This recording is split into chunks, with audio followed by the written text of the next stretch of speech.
Join me in welcoming Dr. Jacob Chang.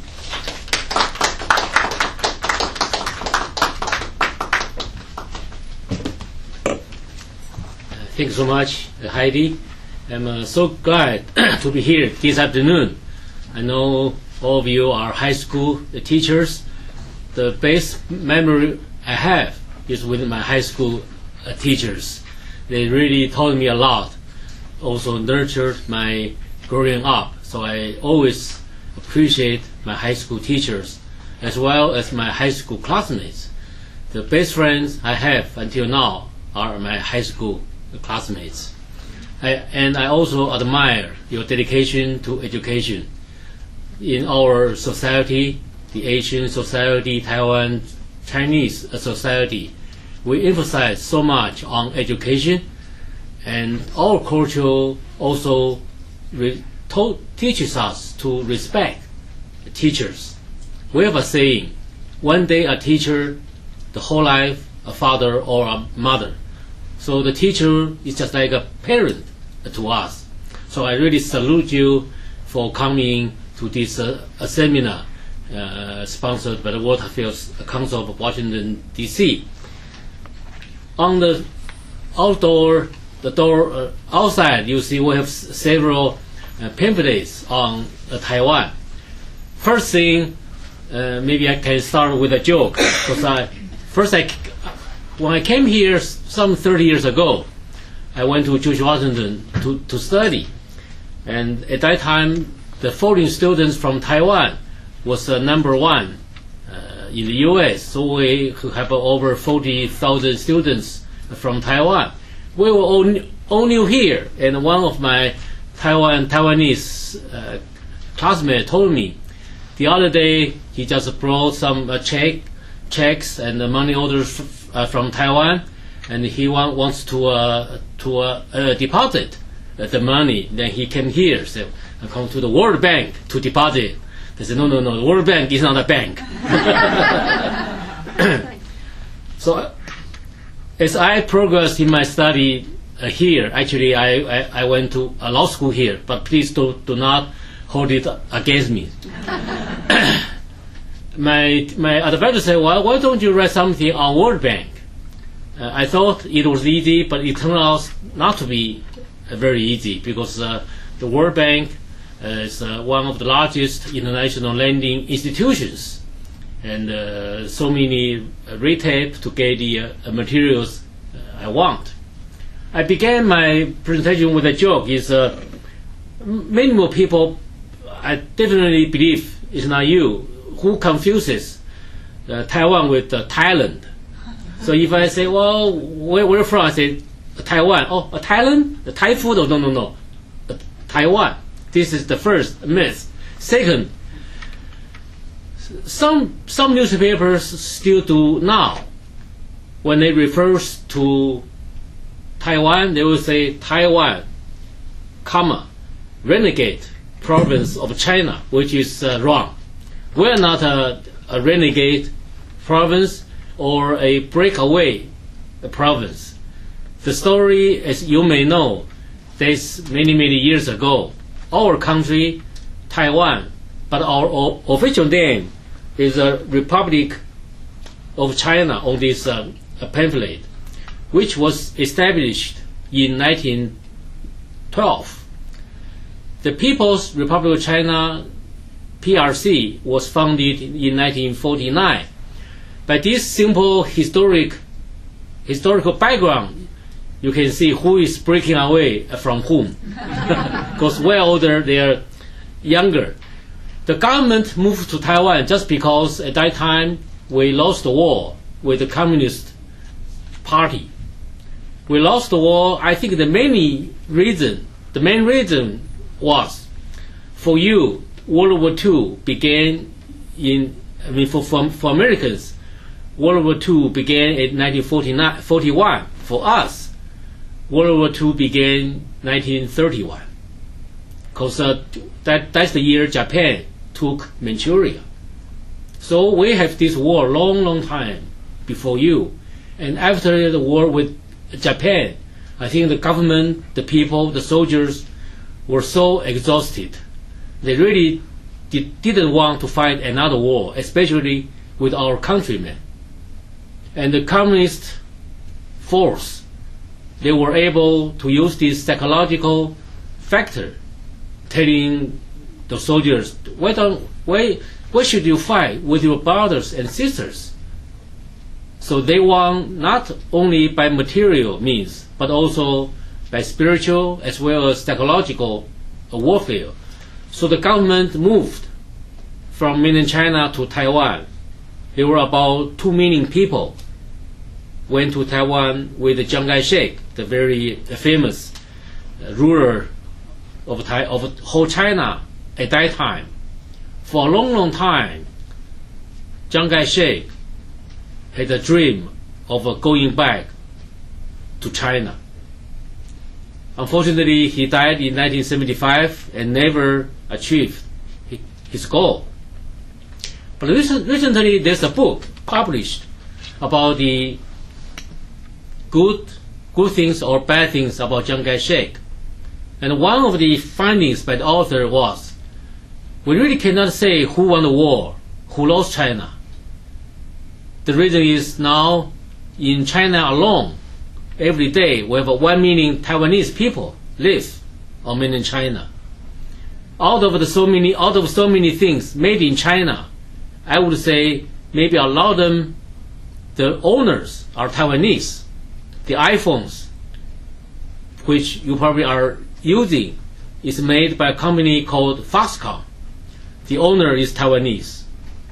A lot of maybe umbrellas, notebook computers, lots of even cameras, electronic devices are made in Taiwan.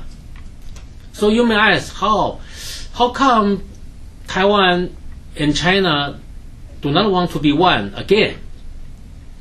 I can simply say this fact. It's because we live in a different systems. We live in a democratic and free system. However, mainland China is still under a one-party communist or socialist system.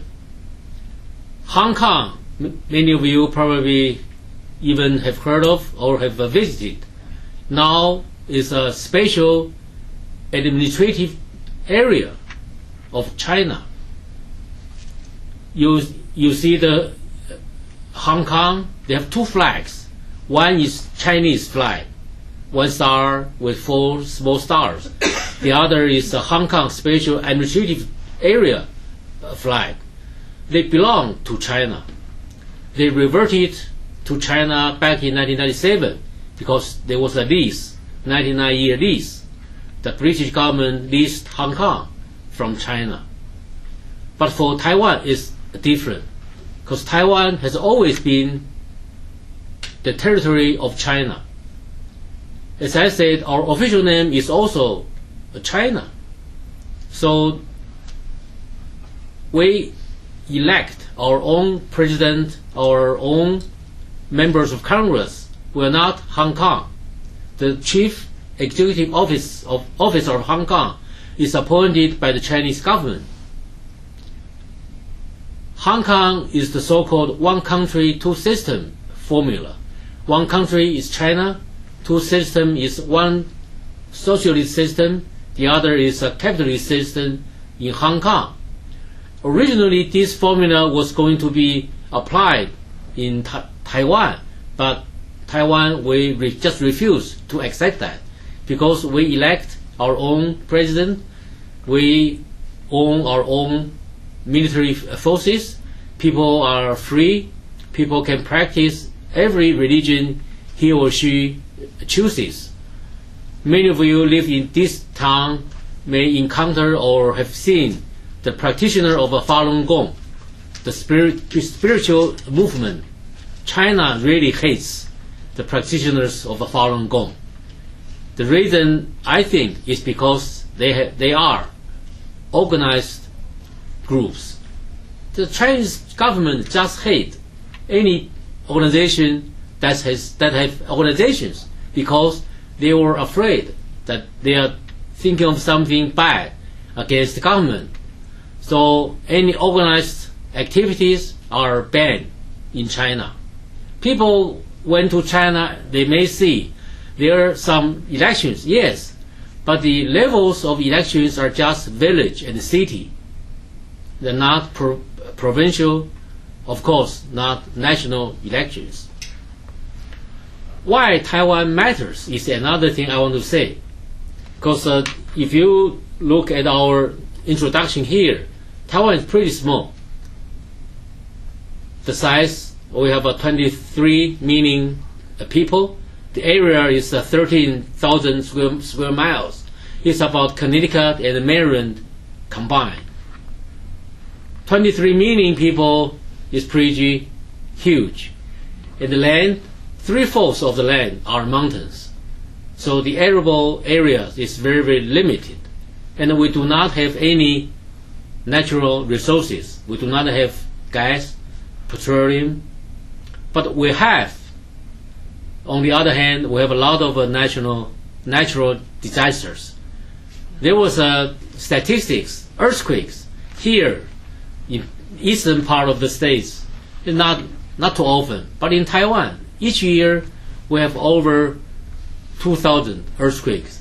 Mostly, fortunately, are very small. So we are accustomed to the earthquakes. We do not run out of the buildings and try to hide in the shelter. We're accustomed to that. But we did have some big ones back in 1999, September 21st, 1999. We have a big earthquake. Over 2,000 people were killed. Lots of the buildings, the roads are all collapsed. And what we have for the last 61 years, from 49 to this year, are our human resources. We stress on education. Although we do not have 12-year compulsory education, we only have 9 years. But education system is very, very competitive. Most of the parents, probably all parents, want their children to go to college. When I was attending college in Taiwan, there were only about 20 colleges. Now we have over 100 colleges and universities. People, I would say, are very well educated. At one time, the cabinet members of our government, 85% of them have PhDs from United States. At one time, our president, who had a PhD in agricultural economics from Cornell, the vice president has a PhD from University of Chicago in political science. But now, fortunately or unfortunately, the president has a law degree from Harvard Law School. I don't know whether it's good to have a lawyer rule the country or not. But in any case, Taiwan is very, very important in the world. As I say, in the 1999 earthquake, because of the break of electricity supply, a lot of our factories have to be closed. So that affects the supply chain of the computer chips. A lot of computers couldn't be made because of the lack of supply, lack of those essential parts from Taiwan. Our country is located just 100 nautical miles from China. So from strategic view, it is also important that we can be a first line of defense if China wants to do something not wise. Tomorrow will be the 60-year anniversary of the start of a Korean War. Still, the Korean Peninsula are not at peace. Time and again, they have some clashes between the two sides. This is our geographic and political strategy. Now let me talk something about U.S.-Taiwan relations. I was here actually in December 1978. on the 15th day of that month, December 15th, 1978, then President Carter announced 9 o'clock at night that the U.S. was going to recognize PRC as the government of China, effective January 1, 1979. So after January 1, 1979, U.S. and China have no longer have diplomatic ties. Generally, if two countries broke diplomatic ties, those two countries become unfriendly countries. But this is not the case of Taiwan. We are still a friendly country of U.S. But you may ask, how do you deal with a country you do not recognize? There was a law called Taiwan Relations Act, passed by U.S. Congress in March of 1979 and was signed into law by President Carter on April 10, 1979. This is a domestic law. A domestic law regulates or guides the relations between U.S. and Taiwan, and this is a very unique situation. Although our name in Washington is not called an embassy, we have a very long name called the Taipei Economic and Cultural Representative Office, TECRO. But this at least tells you something is Taipei, or capital. Before 1994, we had another name, which is from 1979 to 1994. Our name was CCNAA. People say, what is that? The name was Coordination Council for North American Affairs. My boss used to joke, when we call people from the Capitol Hill, pick up the phone and say, I'm from CCNAA. They say, what? Then they hang up. So we devised several other organizations' name for the acronym CCNAA. It's what it is. Oh, this is a Trevor Chase Non-Alcoholic Association. So they pick up the phone. Maybe they can get some money from us.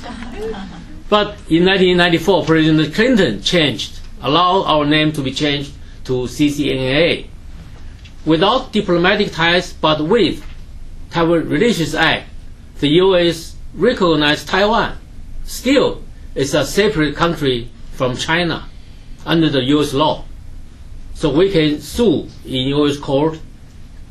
We can be sued in U.S. court, and most of our colleagues here enjoy diplomatic immunities, like these people here in the World Bank and in IMF.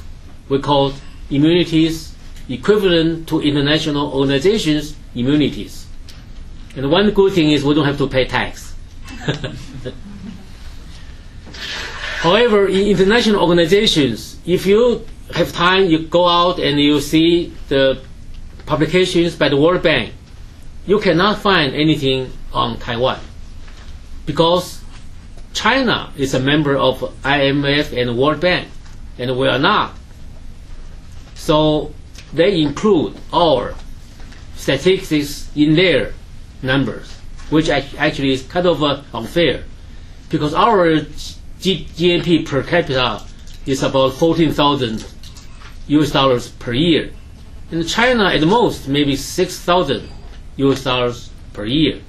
But still, they include our numbers in theirs. This is the reason that we think it's unfair. World Bank, IMF, especially World Health Organization, which guards the national or international health standards. Ever since 1971, when we were not a member of the UN, we were not a member of any international organizations until last year. We became observer to World Health Assembly. It's the annual conference by WHO, the World Health Organization. So we can contribute internationally to the world in areas of health. And now we want to be a member of ICAO, International Civil Aviation Organization, because Taiwan is in a hub of Asia flights. With so many flights, international and domestic airplane companies are operating in the Taiwan region. Although our airplanes are safe, but we want to get more updated information as early as concurrently with other countries as well. You may see from time to time China gets angry because US sells arms to Taiwan. Their argument is because they say Taiwan is part of China. So United States, how come US can sell arms to a part of a country? They would say Hawaii is a part of the US. How come other countries sell arms to Hawaii? But this is totally different. As I said, we are not a so-called breakaway province from China. We are China long before China became China. The only struggle or the only aspiration people on Taiwan are doing is we want to see one day China, the broad meaning China, to be a peaceful, democratic, and a country of the rule of law. China now, at the most, can be said is a country ruled by law. It's not a country ruled of law. This is a huge difference. They have so many laws and regulations, but people, they do not enjoy lots of freedoms. They do not have freedom of speech. They cannot vote freely. They cannot choose their own parliamentarians. So how can they say they are free country? But now the two sides, we talked with each other. Just today we announced that we're going to sign a mini called ECFA, Economic Cooperation Framework Agreement, which will regulate or normalize the trade relations between Taiwan and China.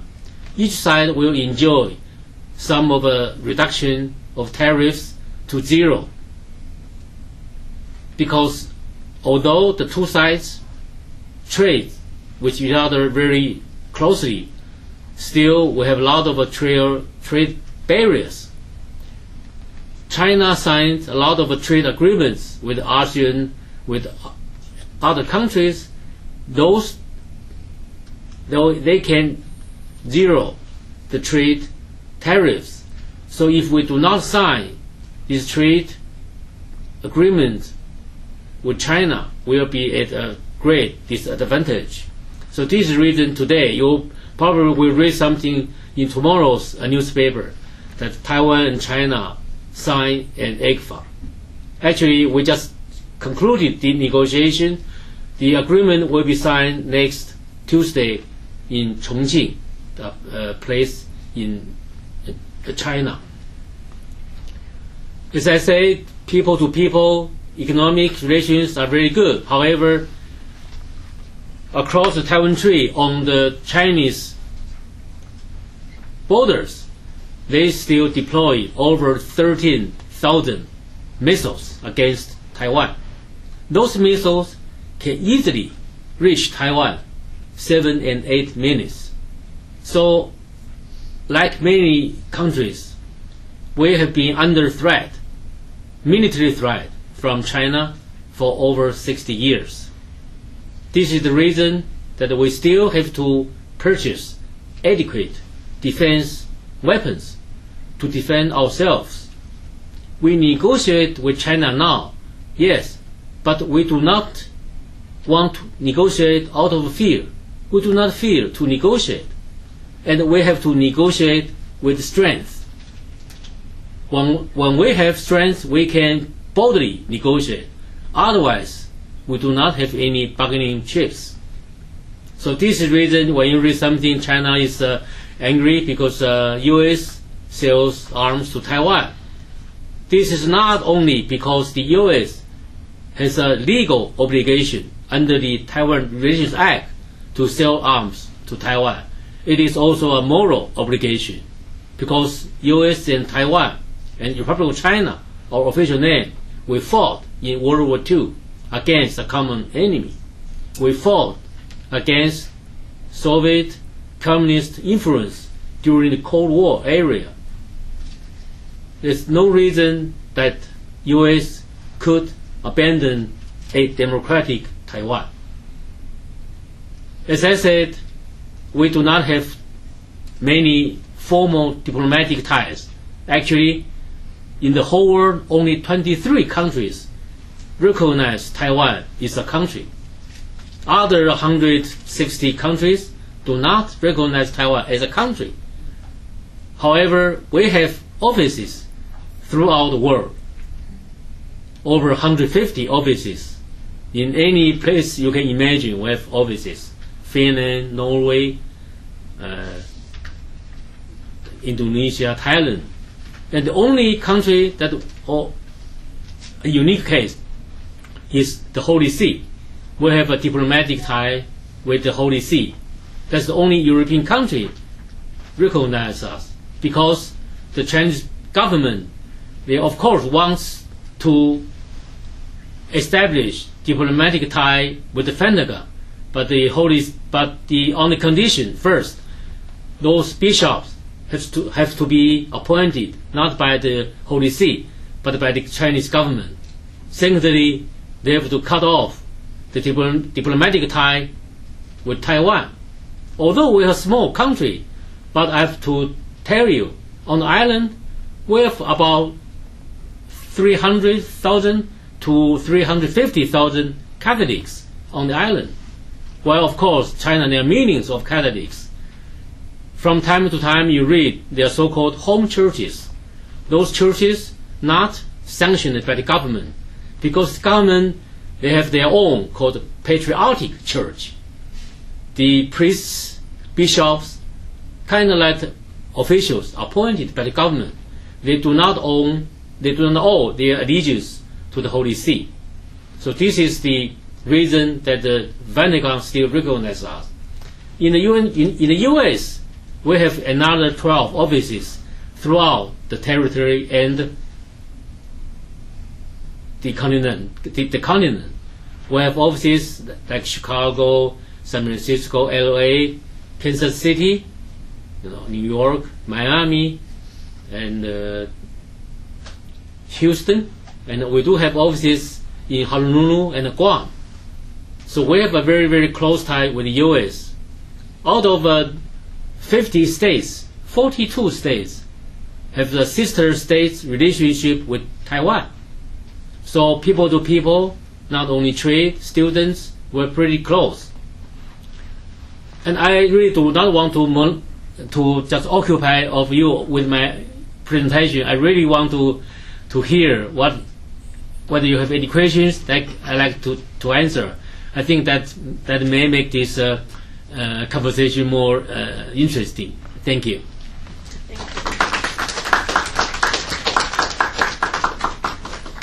Please, any questions? Made?